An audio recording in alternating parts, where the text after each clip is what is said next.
Bonjour, aujourd'hui on va voir une nouvelle unité qui va concerner l'équilibre chimique. Dans les années précédentes, on a vu qu'une réaction est dans un sens. Dans cette unité, vous allez voir que la réaction dans la réalité se déroule la plupart du temps dans deux sens. Alors certaines réactions peuvent être considérées comme étant complètes si elles se déroulent directement dans un sens. Par exemple, la combustion de l'hydrogène que vous voyez ici. Donc la combustion d'hydrogène qui produit de l'eau, c'est une explosion, mais la plupart des réactions ne le sont pas parce que la plupart sont des réactions qui sont incomplètes ou bien on appelle ça des réactions réversibles.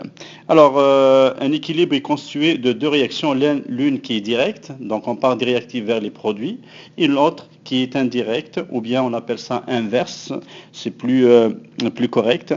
Inverse, ça veut dire que la réaction va dans l'autre sens, des produits vers les réactifs. Voici un exemple d'une réaction qui est dans les deux sens. Donc N2O4, ça donne NO2, NO2. Donc de réactifs vers les produits. Ensuite des produits vers les réactifs. Il faut noter que l'équilibre est atteint dans un sens comme dans un autre. C'est-à-dire en partant soit des réactifs, soit des produits. Comme j'ai dit tout à l'heure, des réactifs vers les produits ou bien des produits vers les réactifs, l'équilibre va être atteint. Le tableau suivant montre les résultats d'une expérience sur l'évaluation ou la variation de la concentration des réactifs et des produits au cours de la réaction et l'état d'équilibre. Alors ici, vous avez les concentrations, ce qui nous intéresse surtout, c'est les concentrations à l'état d'équilibre. Ici, on fait le rapport qui est la dérivée de la vitesse. On voit ici que le rapport NO2 au carré, parce qu'on a 2 NO2, sur 2 NO4, concentration molaire bien sûr, si on fait le rapport à chaque fois, on trouve un rapport qui est constant, qui est de 0,20. Là, c'est une preuve comme quoi on a atteint l'équilibre. On va reparler de ça après. Donc, quand le rapport est constant, ça veut dire que l'équilibre a été atteint. Et c'est une condition pour que l'équilibre ait lieu. Le graphique montre les résultats du tableau. Alors ici, c'est la concentration de NO2 qui est le produit. Vous voyez ici, la concentration de NO2 diminue. Donc on va des produits vers les réactifs. La concentration de N2O4 va augmenter. Et l'inverse, c'est la concentration de NO2 augmente, qui est le produit. Certainement, la concentration des réactifs, qui est N2O4, va diminuer. Jusqu'au moment, dans tous les cas, la vitesse des deux va être la même. Donc on a ici la concentration par rapport au temps qui est dans la vitesse.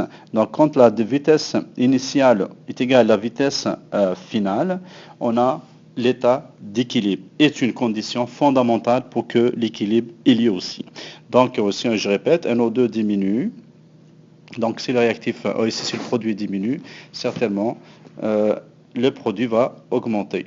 Et c'est le contraire si on va des réactifs vers les produits. Alors si les réactifs diminuent, ici, les produits vont augmenter. Et dans les deux cas, la vitesse va être à un certain moment la même au début comme à la fin. Donc, on a atteint l'équilibre. Donc, on dit ici à l'équilibre, la vitesse de la réaction directe est égale à la vitesse de la réaction inverse. Ce qu'on appelle l'équilibre dynamique. Ça bouge toujours, mais la vitesse reste constante. C'est comme si on est en classe, 3 élèves qui rentrent, 3 élèves qui sortent à chaque fois, 3 élèves qui rentrent, 3 élèves qui sortent à chaque fois. Donc il y a un mouvement, mais le nombre d'élèves reste toujours le même. Voyons maintenant les conditions d'un système en équilibre. On va aller vite avec ces conditions. Il y en a 4 conditions qui sont nécessaires pour qu'il y ait un système en équilibre. Alors, la première condition, il faut que la température soit constante. Le système doit être fermé ou chimiquement isolé, donc il n'y a pas de perte de matière. Les propriétés macroscopiques constantes et les réactions doivent être réversibles. Ça veut dire qu'elles doivent être dans les deux sens. On va voir chacune des conditions. Alors, quand l'équilibre est atteint dans une réaction chimique, la température ne change plus, elle reste constante. Le système doit être fermé ou chimiquement isolé pour éviter la perte ou un échange avec le milieu extérieur. Donc, puisque l'évaporation de l'eau est négligeable, on considère que ces deux systèmes sont comparables et que les volumes des solutions sont constants. Donc, bien sûr, il y a une certaine perte, très très minime, qui n'influence pas vraiment l'équilibre. Dans un système isolé, il ne doit pas y avoir de perte entre le milieu extérieur et le milieu intérieur. Les propriétés macroscopiques doivent être constantes. Ça veut dire qu'à l'œil nu, on ne doit voir aucun changement. Soit le pH de la solution qui va rester le même. Si on a un pH mètre, il va toujours donner un pH bien précis. Le volume il va rester, il ne va pas changer. La température reste constante, ne change pas, et la couleur qui ne va pas changer de couleur. Une fois qu'on atteint une couleur constante qui ne change plus, ça veut dire qu'on a atteint l'équilibre. Les propriétés macroscopiques ne changent pas, donc le pH de la solution, ici on voit un pH mètre électronique, donc le pH quand il ne change pas, ça veut dire qu'on a atteint l'équilibre. De même pour le volume, si le volume ne change pas du tout, ou bien très très peu, très faiblement, ça veut dire que la solution, ou bien la réaction est en liquide. Le même principe avec la couleur de la solution qui fait partie des propriétés macroscopiques. À un certain moment, la réaction atteint un certain équilibre et bien sûr, la couleur, quand elle ne change pas, ça veut dire que l'équilibre est atteint et stable. La dernière condition, c'est la réaction réversible. Ça veut dire que une partie des réactifs seulement s'est transformée en produit et une partie de produit aussi va se transformer en réactif. Voyons maintenant un exemple de réaction complète, de réaction réversible. Alors, commençons par la réaction complète. Dans une réaction complète, vous avez un seul sens, des réactifs vers les produits. Alors, exemple, NaCl qui se dissout dans l'eau, ça donne du Na+, et de Cl le moins. Donc, dans ce cas, si la solution est insaturée, tout le sel va se dissoudre. Il n'y aura pas de dépôt au fond dans le bécher ou ailleurs de sel. Donc dans ce cas, on appelle ici une solution, on appelle cette solution une solution insaturée et il y aura aucun équilibre qui est possible dans ce cas-là. On sait aussi que les combustions sont des réactions qui sont complètes. Alors vous avez par exemple du méthane, le gaz naturel avec l'oxygène qui se transforme en CO2H2O, ou bien même si c'est une réaction incomplète. Ce qui est dans les combustions, c'est que les réactifs ne peuvent jamais devenir des produits. Donc ils forment seulement des réactifs, ça part toujours des réactifs vers les produits, donc un seul. Pour les réactions réversibles, on prend le même exemple, mais cette fois la solution est sursaturée. Donc il y en a plus de sel que le point de saturation. Dans ce cas, ça y a une formation de dépôt de sel. Donc le NaCl s'est transformé au début en Na+, et Cl-. Ensuite, les Na+, et Cl- sont liés ensemble, sont transformés en sel solide. C'est pour ça qu'on a un dépôt bien précipité. Donc un équilibre dynamique est observé dans ce système. Mais il faut faire attention, nous parlerons de la présence d'un dépôt ou bien d'un précipité dans le système seulement s'il s'agit de la dissolution d'un produit, bien sûr, solide. Mais si vous préparez une solution, par exemple la préparation du vinaigre, donc de l'acide acétique qu'on dilue avec de l'eau, on va avoir ceci de CH3COH, qui est l'acide acétique liquide, qui va se transformer en CH3CO- plus H+. Dans ce cas, la réaction n'est pas, comme j'ai dit tout à l'heure, la réaction n'est pas complète, mais elle est réversible. Vous voyez ici, on peut montrer les deux flèches de cette manière-là. Donc, CH3CO- plus H+, peut se transformer aussi en CH3COH. Maintenant, résumons le tout. Alors, les points communs des systèmes en équilibre, vous avez un système est en équilibre quand la vitesse du processus direct est égale à celle du processus inverse. C'est très très important, donc la vitesse directe doit être égale à la vitesse inverse. Les propriétés macroscopiques d'un système en équilibre comme la couleur, la pression, la concentration et le pH sont constantes. L'équilibre ne peut pas être atteint que dans un système fermé, dans lequel il n'y a pas d'échange avec le milieu extérieur. Et enfin, l'équilibre peut s'établir dans un sens ou dans l'autre, donc des réactifs vers les produits ou bien des produits vers les réactifs. Voyons maintenant la constante d'équilibre. Mais avant de parler de la constante d'équilibre, on va voir la loi de l'équilibre chimique. Alors la loi de l'équilibre chimique dit quoi? Dit qu'il existe toujours un rapport constant entre les concentrations des produits et les concentrations des réactifs dans un système chimique en équilibre. Si vous vous rappelez le tableau qu'on a vu au début, on a vu un rapport de 0,20 partout. Donc c'est un rapport qui est constant et ce rapport montre comme quoi le système est en équilibre. Alors ici, vous avez dans une réaction irréversible, ça veut dire dans une réaction complète, vous avez tout simplement le réactif, concentration maximale, il va diminuer jusqu'à ce qu'il disparaisse. Le produit qui était bien sûr 0 avant que la réaction commence, il commence à augmenter. Donc vous avez une réaction qu'on appelle une réaction complète ou bien irréversible. Par contre, la réaction réversible, vous voyez, les réactifs diminuent jusqu'à ce que la vitesse soit constante.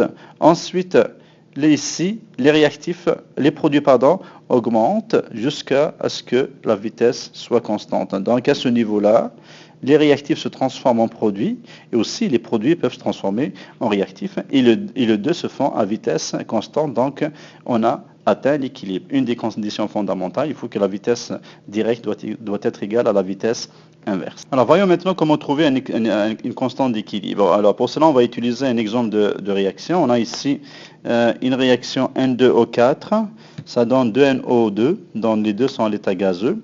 On sait que la condition fondamentale pour qu'il y ait l'équilibre, il faut qu'il y ait deux vitesses, ça veut dire la vitesse directe soit égale à la vitesse inverse. Donc K direct fois N2O4, on a vu la loi de la vitesse dans l'unité précédente, ça donne K inverse fois NO2 au carré. Alors au carré parce que vous avez 2NO2. Comme c'est considéré comme des réactions élémentaires, on peut prendre le coefficient comme l'ordre de la réaction. C'est pour ça qu'on a puissance 2. Si on fait le rapport K direct sur K inverse, on va trouver NO2 au carré divisé par N2 au 4, bien sûr à l'équilibre toujours. Alors là, j'ai effacé ce qui est en plus. Ça vous donnera ce qu'on appelle la constante d'équilibre qui est cassée. Donc le rapport entre les équations des lois de vitesse est appelé la constante d'équilibre cassée. Donc le rapport entre les deux, ça vous donnera le cassé. Alors le cassé, c'est quoi? C'est une constante d'équilibre entre, ou bien le rapport de concentration d'équilibre pour un système chimique particulier à une température bien définie, ou bien une température donnée. Alors on a ici un exemple pour généraliser. On a AP plus BQ, ça donne CR plus DS. Alors le petit A, le petit B, le petit C, le petit D, c'est les coefficients. Bien sûr, P et Q, c'est les réactifs. R et S, c'est les produits. Alors la constante d'équilibre est définie donc par rapport à ces réactifs et ces produits, bien sûr, en incluant les coefficients. Alors ça va être Kc est égal à multiplication des produits, R puissance C fois S puissance D, comme vous voyez ici, et divisé par les réactifs. Donc P puissance A fois Q puissance D. Donc vous divisez les produits sur les réactifs, bien sûr en prenant en considération les coefficients comme puissance. Un très important, on ne peut pas, ou bien on ne prend pas en considération les concentrations des solides et des liquides purs. Vous voyez ici, on a des gaz, donc dans ces cas, vous pouvez utiliser ça directement. Si vous avez des solides ou des liquides purs, ils ne rentreront pas dans l'équation. Donc vous prenez toujours les gaz. Voyons maintenant un exemple d'utilisation de Kc et de calcul. Alors, on a conservé un mélange d'azote et de chlore à l'état gazeux à une température donnée dans un ballon de réaction de 5 litres. En analysant le mélange à l'équilibre, on constate qu'il contient 0,070 mol de N2 et 0,022 mol de Cl2 et 0,95 mol de NCl3. Calcule la constante d'équilibre de cette réaction. Alors, on a N2 plus 3Cl2, ça donne 2 NCl3. Ici, il nous donne des moles et des volumes. Donc, le volume est de 5 litres. Il faut être attention, il faut utiliser les concentrations molaires. Donc, C est égal à N sur V. Donc, N, c'est le nombre de moles divisé par le volume à chaque fois. Là, on va trouver les concentrations molaires qu'on va utiliser dans Kc. Kc, on le sait, c'est quoi? C'est les produits divisés par la multiplication des produits avec leurs coefficients divisé par les réactifs. Donc, la multiplication des réactifs avec leurs coefficients. Donc, ça donnera NCl3, que vous voyez ici, puissance 2. Donc, parce qu'on a 2 ici, divisé par N2, la concentration molaire de l'azote, fois la concentration molaire de chlore, puissance bien sûr 3, parce qu'on a ici 3 comme coefficient. On remplace, on a toutes les concentrations ici, on les remplace et on va trouver le Kc qui est de 3 fois 10 puissance 11.